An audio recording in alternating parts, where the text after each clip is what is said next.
Voyons ici un exemple de graphe pondéré. Alors on a un cycliste qui veut visiter plusieurs villages et puis ici on a donc les pistes cyclables qui relient tous les villages avec ici le kilométrage sur chaque arête. Donc en fait on a pondéré un petit peu le graphe. Et le cycliste veut faire un parcours et il va procéder selon l'algorithme que l'on vous donne ici.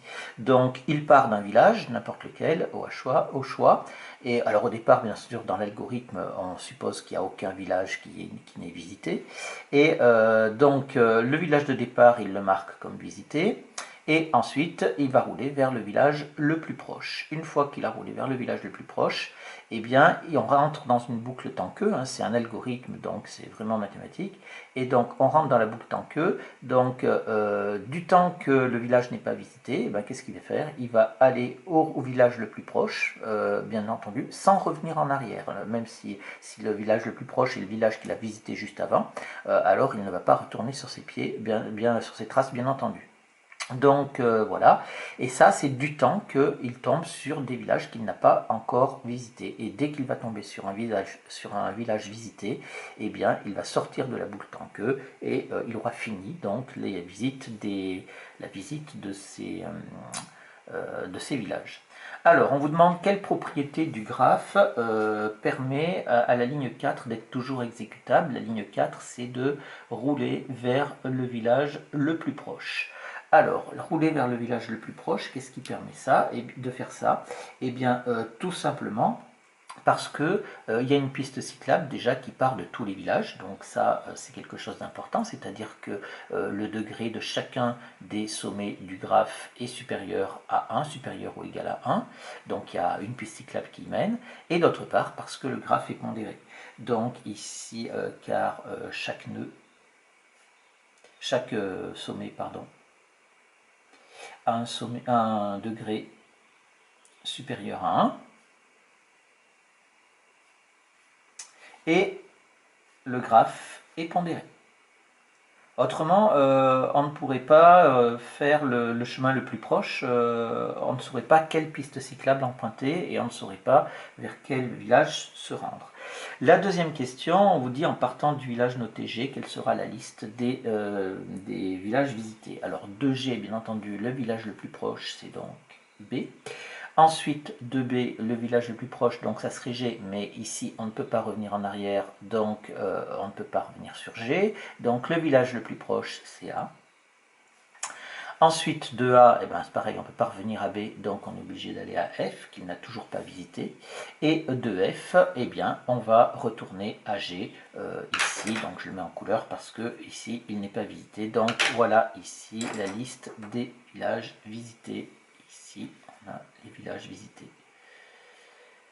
puisqu'on est revenu au point de départ, et donc on repartirait après de nouveau sur la boucle tant que s'arrête ici, hein, de toute façon.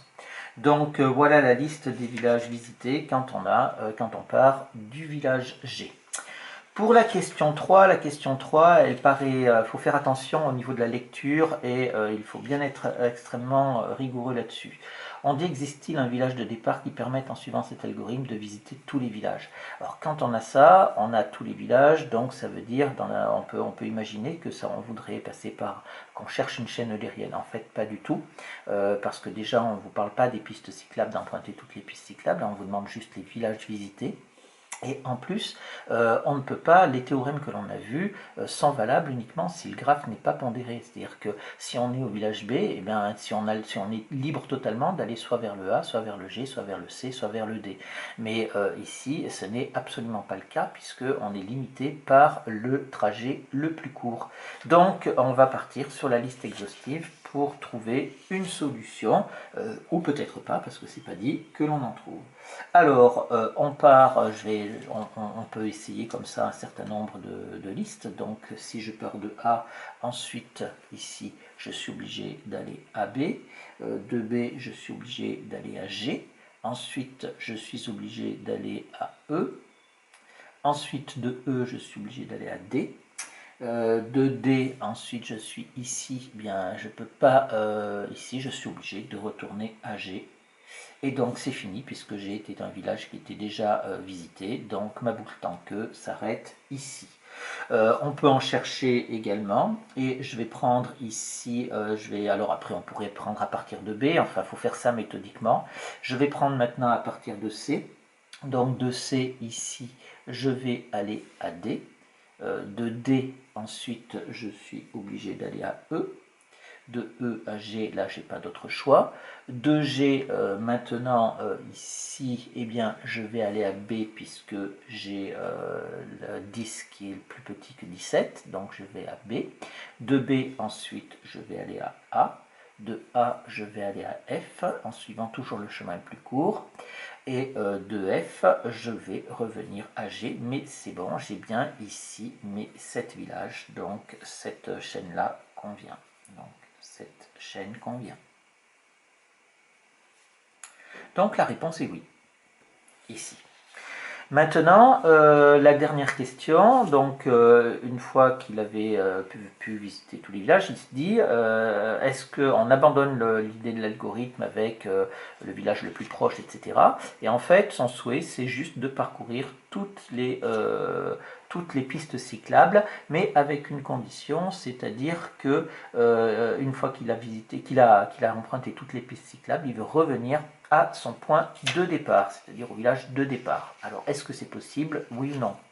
Donc, il veut avoir emprunté toutes les pistes cyclables et revenir au village de départ. On cherche une chaîne eulérienne fermée. Et une chaîne eulérienne fermée, on sait que c'est un cycle eulérien. Et donc, pour ça, qu'est-ce qu'on va faire? Eh bien, on va prendre, donc, on sait qu'il y a un cycle eulérien si tous les sommets sont de degrés pairs. Donc, qu'est-ce qu'on va faire? On va lister le sommet et le degré du sommet. Donc j'ai A, B, C, D, E, F et G. Alors pour le A, on est d'accord que le degré c'est 2. Pour B, j'ai 1, 2, 3, 4 arêtes ici, donc j'en ai 4. Pour C, j'en ai 2. Pour D, ici j'en ai 1, 2, 3, 4. Pour E, j'en ai 2.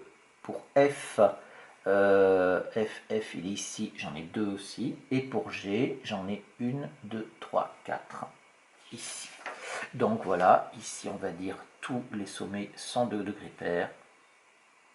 Tous les sommets sont de degrés pairs. Donc c'est possible. Donc il y a un cycle, au moins un cycle eulérien. Donc la réponse est oui. Il peut emprunter toutes les pistes en revenant, toutes les pistes cyclables en revenant à son point de départ.